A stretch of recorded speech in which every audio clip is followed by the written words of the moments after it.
تخلیقی صلاحیت، تحریر ابو یحییٰ۔ علامہ اقبال مسلمانوں کی علمی روایت کے وہ آخری بڑے آدمی ہیں جن کی شخصیت پر ایک عمومی نوعیت کا اتفاق پایا جاتا ہے۔ ان کی فکری رہنمائی بجا طور پر انہیں دور جدید میں امت مسلمہ کا سب سے مؤثر فکری لیڈر بناتی ہے۔ خاص کر جنوبی ایشیا میں تو ان کی یہ حیثیت اتنی مسلمہ ہے کہ اس خطے کا شاید ہی کوئی مفکر اور منصف ہوگا جو بلا واسطہ یا بالواسطہ ان سے متاثر نہ ہو۔ اقبال کو جس چیز نے عظمت کے اس مقام پر فائز کیا ہے وہ ان کی تخلیقی صلاحیت ہے۔ شعر بہت لوگ کہتے ہیں، اسی طرح لیڈر اور مفکر بھی بہت ہوتے ہیں۔ ماقبل تقسیم کا مسلم انڈیا شعراء اور لیڈروں دونوں کے معاملے میں خود کفیل تھا، مگر اقبال کی تخلیقی صلاحیت کی عظمت یہ تھی کہ انہوں نے جو بات کہی وہ اس وقت کہی جب دوسروں کے ہاں اس کا تصور بھی نہیں تھا۔ ان کا ویژن ہمیشہ دوسروں سے بہت آگے دیکھنے اور ان کی منفرد قوت بیان اسے بیان کرنے کی غیر معمولی صلاحیت رکھتی تھی۔ وہ جدید و قدیم اور مشرق و مغرب کے سارے علوم سے واقف تھے۔ قانون، سیاست، مذہب اور فلسفے سب پر انہیں گہری دسترس حاصل تھی۔ پاکستان کا وجود ان کے علم و بصیرت کا ایک زندہ نمونہ ہے۔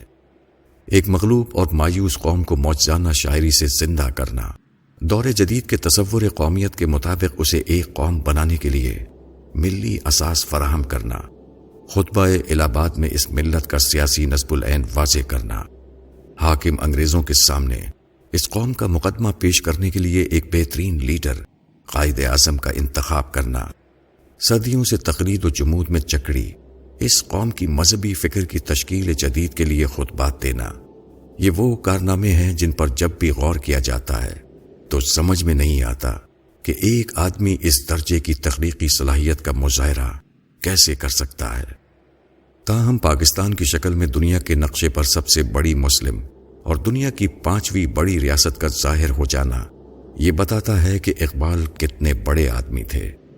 آج بہت سے لوگ پاکستانیوں کی موجودہ حالت دیکھ کر اقبال پر تنقید کرتے ہیں، مگر سچ یہ ہے کہ پاکستان کی موجودہ حالت کی وجہ صرف یہ ہے کہ ہم نے اقبال کے سیاسی اور ملی ویژن کو تو قبول کیا، لیکن ان کے فکری ویژن کو کم و بیش رد کر دیا، یا کم از کم اس سے واقف نہیں ہیں۔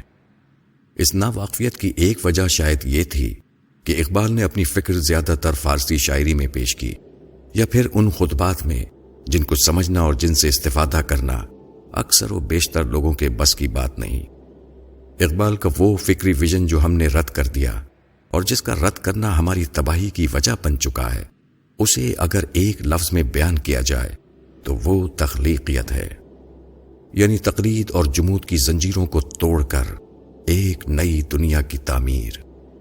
ظاہر ہے کہ اس تعمیر کے لیے تخلیقی صلاحیت چاہیے۔ یہ اگر ہے تو نئی دنیا تخلیق ہو سکتی ہے اور ہر طرح کے حالات میں راستہ نکل سکتا ہے۔ یہی وہ حقیقت ہے جسے اقبال نے جاوید نامہ میں اللہ تعالیٰ کے کلام اور پیغام کی شکل میں اس طرح بیان کیا ہے، یعنی اللہ تعالیٰ فرماتے ہیں کہ وہ جو تخلیقی سوچ نہیں رکھتا ہمارے نزدیک کافر و زندیق ہے۔ اس نے ہمارے جمال سے اپنا حصہ نہیں پایا اور وہ زندگی کے درخت کا پھل کھانے سے محروم رہا۔ تخلیقی قوت قوموں سے جب کبھی ختم ہوتی ہے تو اس کی وجہ یہ نہیں ہوتی کہ ان میں تخلیقی صلاحیت نہیں ہوتی۔ اللہ تعالیٰ کوئی انسان ایسا پیدا نہیں کرتے جس میں کسی نہ کسی پہلو سے کوئی تخلیقی صلاحیت نہ ہو۔ ہوتا صرف یہ ہے کہ تخلیق و جمود میں جکڑی ہوئی ایک قوم میں تخلیقی بات کہنے کا مطلب یہ ہوتا ہے کہ ہر طرف سے مخالفت کا طوفان اٹھ جائے گا، جسے سہنے کے لیے بڑی جرأت چاہیے ہوتی ہے۔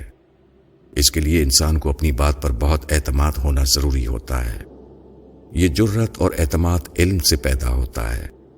چنانچہ ہم جانتے ہیں کہ خود اقبال کو بہت سی مخالفتوں، حتیٰ کہ کفر کے فتووں کا سامنا کرنا پڑا تھا، لیکن اقبال جدید و قدیم اور مغرب و مشرق کے علم کے عالم تھے، اس لیے آخر کار جیت ان کی تخلیقی صلاحیت کی ہوئی۔ یہی وہ تخلیقی صلاحیت تھی جس نے پاکستان کے حصول کا معجزہ دکھایا، اور یہی وہ تخلیقی صلاحیت ہے جو آج اگر پیدا ہو جائے تو گرداب میں پھنسے پاکستان کی کشتی ہر بھنور سے نکال سکتی ہے۔